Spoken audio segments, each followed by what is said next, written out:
Today we're going to be tackling a favorite, Peach Cobbler. Now this is going to be, well, let's say I've had about 3 or 4 attempts at this so far, and by far this is the easiest and the most tasty way to go about doing this. Hello folks, and welcome back to CJ Bucking Adventures, and today we're going to be tackling a favorite, basically everybody's favorite, and we're going to be looking at Peach Cobbler. And now this is going to be, well, let's say I've had about 3 or 4 attempts at this so far, and by far this is the easiest and the most tasty way to go about doing this. I've tried a couple recipes online, and let's just say it didn't turn out so well, and we all tried it, and at one point we just fed it to the dog, and the dog kind of gave me stink eye and walked away from it. So again, we've gone through a couple of different recipes. This one is by far the easiest one to work with. So what we're going to do is we're starting out with 3 cans of peaches and in heavy syrup, and we're going to be putting those in the bottom. But just a quick recap here, we've got parchment paper inside of the it's a 5-quart 10-inch Dutch oven, and we're going to be opening the cans. We leave the syrup and everything in there.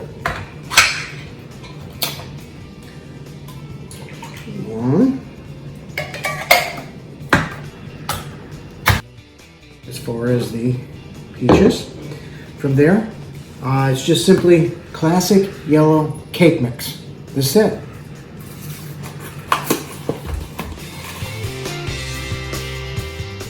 Okay, so what we're going to do is we sprinkled in the yellow cake mix. We're going to spread it over evenly over the peaches.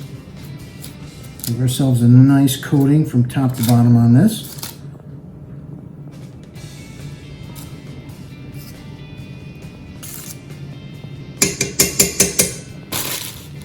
Okay, now the recipe usually calls for 1/2 cup of butter.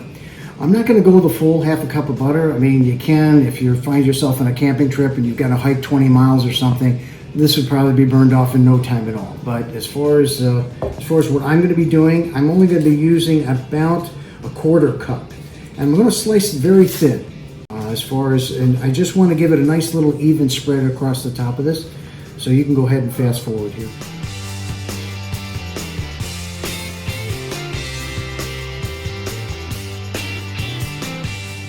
Okay, now that we've got everything put in there, you can see that there's a nice covering of butter on top of the cake mix there. And one quick notation is that the reason I'm kind of going through this at this point is that we test this before we get out in the field.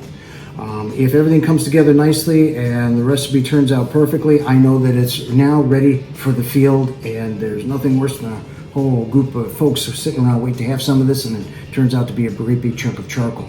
So what I'm going to do is my last final touch is I'm going to sprinkle some cinnamon on the top of all of this. There's a nice little kick of flavor there. Okay. And then from here, we're going to head outside with the coals. Okay, outside here, now we've got about 10, 12 coals on the bottom. They're all ready to go. And I have about 12 to 15 coals on the very top of the lid here. This is going to be set up here in just a minute. It's going to take between 30 and 40 minutes for this to cook. We're going to obviously keep an eye on it because it's a warm day and the heat's really come together nicely on that. But here's how we set it up.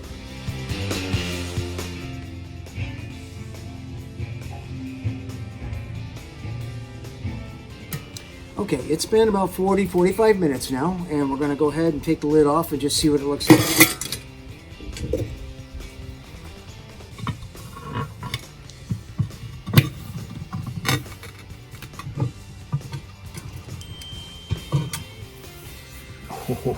Oh, that looks spectacular.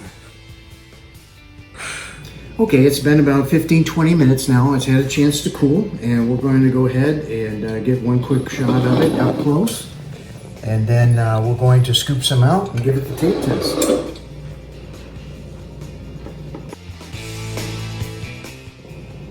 Okay, here's the ultimate test coming at us.